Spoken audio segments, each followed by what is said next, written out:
This past Sunday, we looked at Genesis 13, and we noted the contrast between what it looks like to live by faith and to live by sight.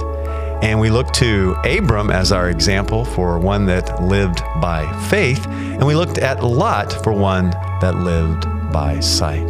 But as we looked at Lot, and a man that was, even in this early point in his life, was living pretty much by sight, the question comes, was Lot a righteous man? Was he like his uncle Abraham, and was he saved by faith? Well, that's what I want to talk about this week on Beyond the Notes.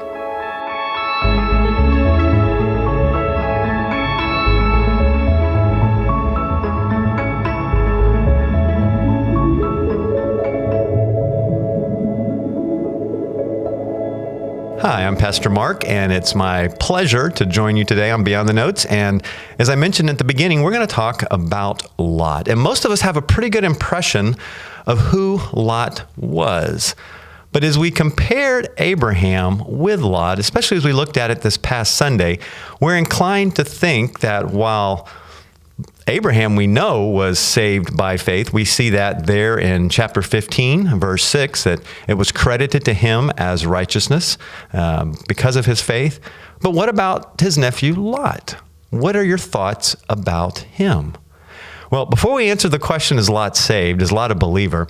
I want to do a little overview of the life of Lot, because as we just had him introduced in our text, really for the first time this past week, as far as being actively involved at least, I know that having a better understanding of who Lot is and getting a little bit of an overview of his life, I really think it will help you, and I know it'll help me as we go through this study of Genesis, because chapter 13 is not the last time we hear from Lot. In fact, we'll see Lot take a very active role in the very next chapter. And then there'll be a few chapters where we won't encounter Lot, but then back in chapter 19, he comes on the scene again. So who is Lot? Well, Lot, as we learn in chapter 11, is the son of Haran. Well, who is Haran? Well, Haran is Abram's brother, and they both have the same father, Terah.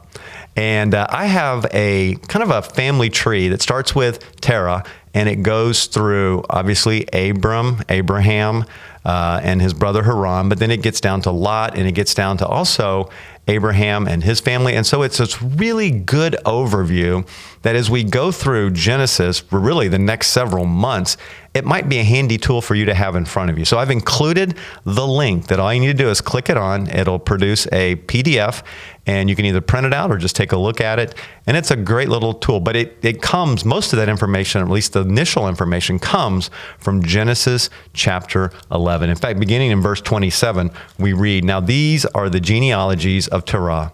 Terah fathered Abram, Nahor, and Haran." So there were three boys. "And Haran fathered Lot.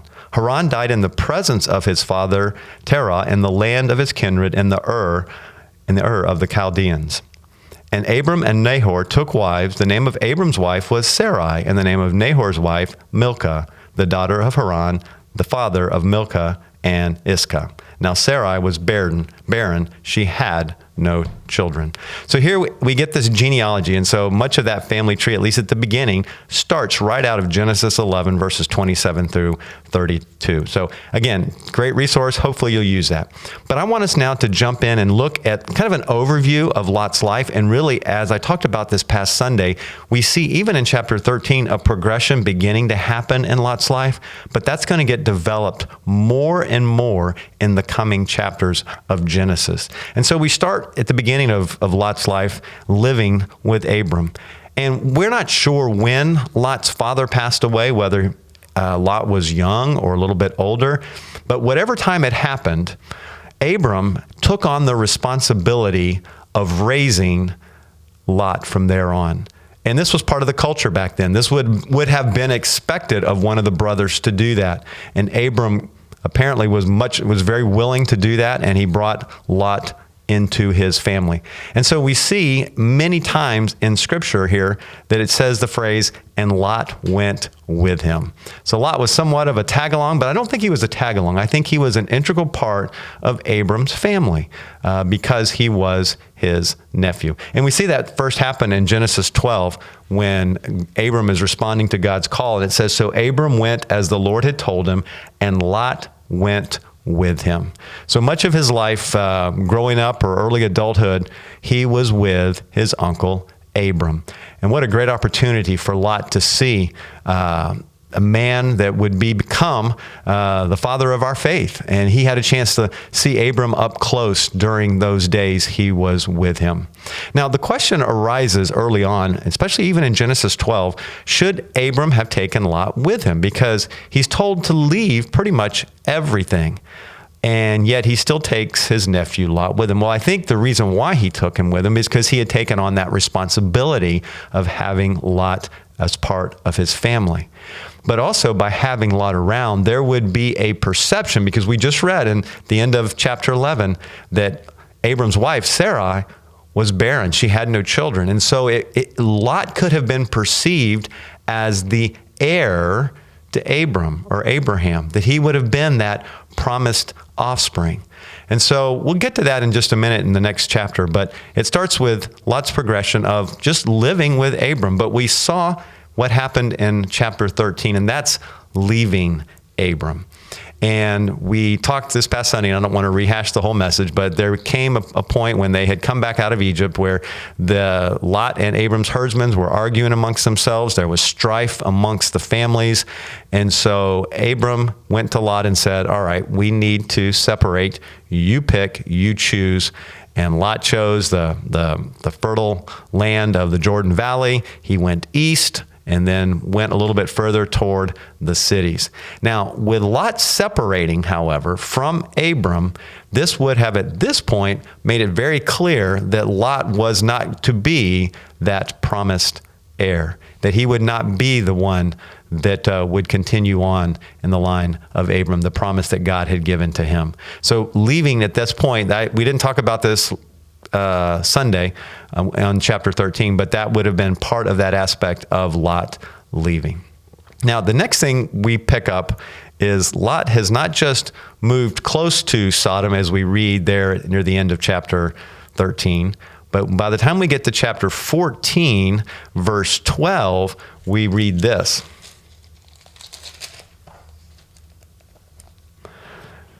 They also took Lot, the son of Abram's brother, who was dwelling in Sodom. And what's happening, I don't want to get into the passage because that's what we're looking at this coming, actually in 2 Sundays, because have GIC this coming Sunday, but in 2 Sundays, we'll be looking at chapter 14. But Abram basically is kidnapped. He's taken. And it tells us, though, that he was at that point not living outside of Sodom, not near Sodom, but that he was dwelling in Sodom. So the progression continues. So he's gone from leaving Abram, being close to Sodom, and now we see him in Sodom. And the last thing we notice in his progression is he continues to move further and further away from the Lord, living more and more by sight and trusting what he can do. We see in Genesis 19, verse 1, it says, the 2 angels came to Sodom in the evening, and Lot was sitting in the gate of Sodom. So what's the significance of that?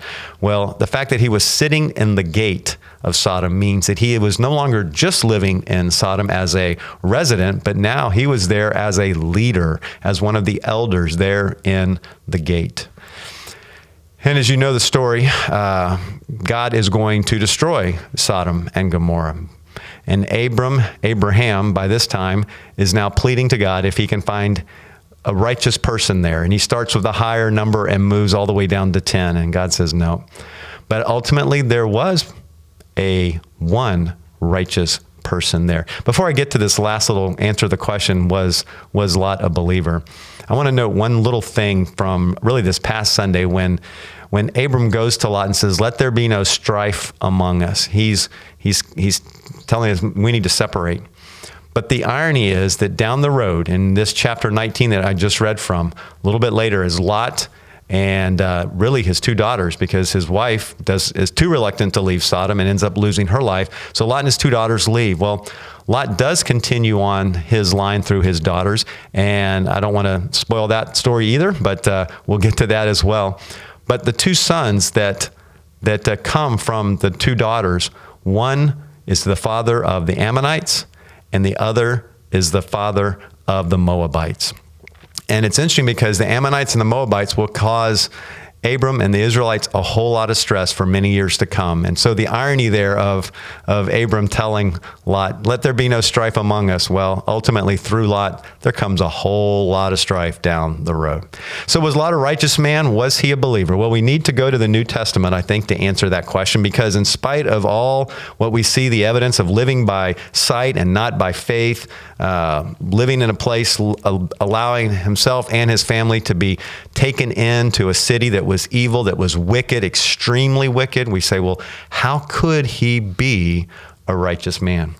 Well, Peter in 2 Peter chapter 2, and talking about God's judgment on the unrighteous, he says, beginning in verse 7, and if he, God, rescued righteous Lot, and there's the first time we hear the phrase righteous Lot, greatly distressed by the sensual conduct of the wicked, for as that righteous man, referring to Lot, lived among them day by day, he was tormenting his righteous soul over their lawless deeds that he saw and heard. So here we read the phrase 3 times that Lot is referred to as righteous. And we think, how in the world can that be? How could Lot be considered righteous? Well, he can be considered righteous just the same way that you can be considered righteous and I am considered righteous. It's not by what I do. It's not by what I don't do. It's only by the saving grace of God in my life that I am counted righteous, and my faith in the Lord. And no, I don't always understand how all that would work in Lot's life, but I do know that based on what Peter said, that even when he was living in Sodom, it was torturous to his soul. It was tormenting him being around so many wicked and unrighteous people. And so for Lot, while not making the best choices, living by sight often and not by faith, God's word tells us that he was, in fact, a righteous man, a believer. And again, it's not by what he did. And boy, that's good news for all of us. It's the grace of God, once again, that saves. It's not our works. It's not our merit. It's not how good we are or how much we think we've accomplished for the Lord. It's but by the grace of God that we are saved. Just like Lot, just like Abraham. Thank you for joining me for this week on Beyond the Notes, and we look forward. We'll take a break this coming Sunday with our special GIC Sunday, but we'll be right back in 2 Sundays when we pick up in Genesis chapter 14.